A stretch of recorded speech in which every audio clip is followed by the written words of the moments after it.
Good evening, Facebook land. My name is Michael. I am the Director of Operations here at Beautifully Damaged. Before I begin tonight, I'd like to give a big shout out to one of my very good friends, Jessica. She's new to Beautifully Damaged, so if you see her online, I'd appreciate our members saying hello to her. And welcome to the site, Jessica. Welcome to the Musings of a Scoundrel. I will qualify everything I say tonight with the following. I'm not a doctor. I'm not a mental health professional. I am simply a mentally ill man sharing his thoughts and his opinions on a public forum here at Beautifully Damaged. So let's get right into it. A very good friend of mine, one of my best friends, actually, is in the process of beginning her recovery. I always knew that her life was extremely tough. I always knew she was suffering inside. We had a pretty long conversation that lasted late until the morning last night. And we talked about life. We talked about each other's problems. I told her about my shame and my guilt for the monster that I used to be. And in turn, she talked to me about her realizations about her predicament that she constantly puts herself in, the codependent relationships that she seems to be attracted to. She understands now more than ever that her recovery has to begin with her. She's in a wonderful position to begin her recovery. I knew she was ready, at least partially, when she said, "Mike, I think I need a therapist." That's the beginning. These self-revelations that she's having are rocking her foundation, and I think that she is going to find that her scars run deeper than she thinks. And the reason I'm talking about this is because for those members at Beautifully Damaged that may be starting their recoveries, I can tell you and everything I say from this point on is from my own personal experience.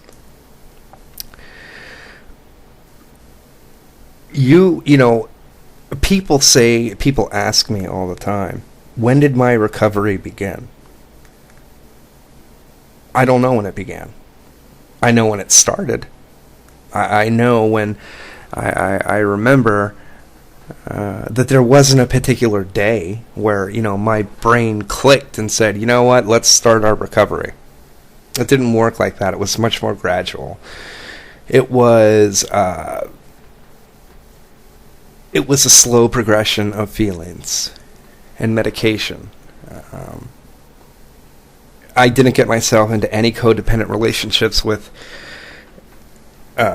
unstable women. I stayed to myself in my little tiny apartment. And I sat and I thought and I reflected. And that, I think, was the gradual beginning of my recovery. Members on site here contact us a lot. And they're still in distress. They're not ready to recover yet. They haven't seen the light that's pointing towards the tunnel. I don't say light in the tunnel because that's such a stereotypical thing to say. I like to say the light is pointing towards the end of the tunnel. And my heart goes out to those members that are still suffering tonight. We get a lot of emails also with people that are lost. They don't know where to begin. They don't know how to start. They don't know if they're really ill. They're wrought with questions about themselves. And the only answer that I can give to them that provides any kind of solace, I hope, is I say, you have to be ready and you'll know. For the lucky people that are able to recover, it all begins when they say and they accept the fact that they're ill. part of acceptance is realizing that you know, your recovery has to be for you. It can't be for your mom, your dad. It can't be for your friends, your kids, anything. It has to be for you. Many times during my darkest of days, I tried. I really tried. I tried to recover. I tried to put down the drinking. I tried to put down the drugging. I tried my best to begin a new life. But here's the problem, and I think some members may be suffering with this as well. I was trying to recover for everybody else. And it never worked because people are fallible. The people in my life were fallible, and they made mistakes, and it cost me the beginning of my recovery. It cost me my recovery because I wasn't being true to myself. I was being true to a belief that if I got better for somebody else, they would recognize and realize that, you know, I was deep down a very good person, even though I didn't believe it. And when they fouled up or made a mistake, that jeopardized my recovery. There is no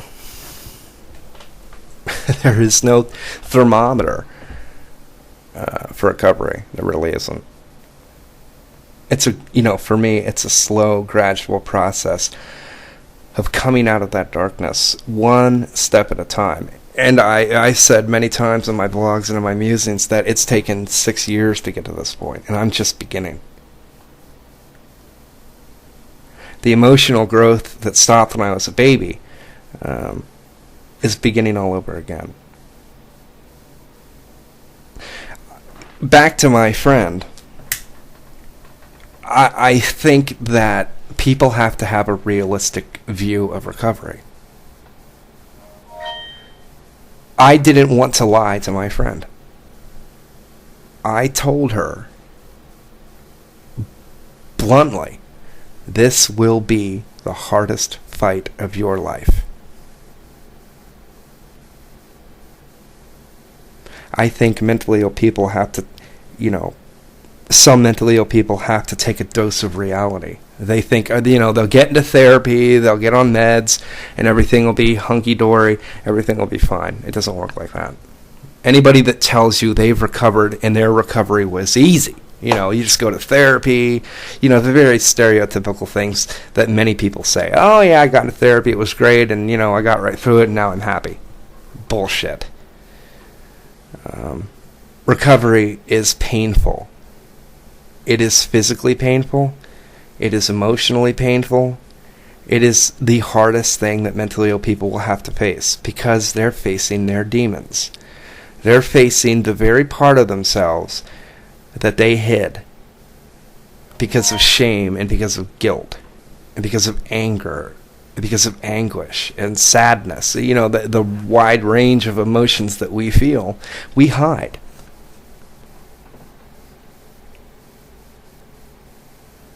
Recovery is a battle of self. For those of you out there that are listening tonight, I thank you, number one. But number two, and more importantly, be prepared for the hardest fight of your life. Be prepared for a roller coaster of emotion. Be prepared to possibly be suicidal when you take a good look at who you are and what you've done in your past. Be prepared to accept the fact that, you feel the way that you do. I also told my friend that, she had to come to grips and accept her feelings for what they were. My therapist is very fond of saying, Mike, you know what? It's okay to be angry. It's okay to be sad. It's okay to be, feeling guilty and horrible. She said, you just have to sit with those feelings. You have to have coffee with your feelings. And that is in my opinion, that's a huge step in recovery. Because mentally ill people we suffer so much. We learn to hide everything from the world, from our friends, from our family, from ourselves.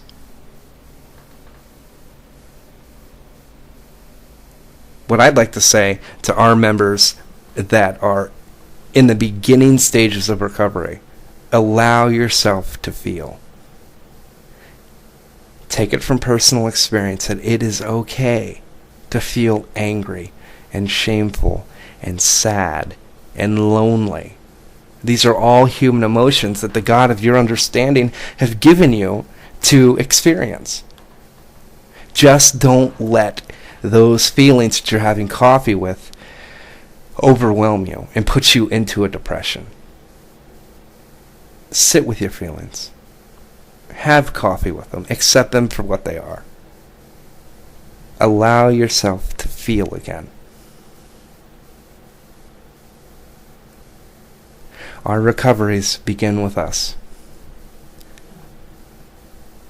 We struggle together alone. It is within our power to begin our recoveries. But it also begins with accepting our feelings. I'd like to thank you for listening to the Musings of a Scoundrel. Once again, please welcome Jessica to the group, and everybody have a great night, and I'll talk to you soon. Thank you.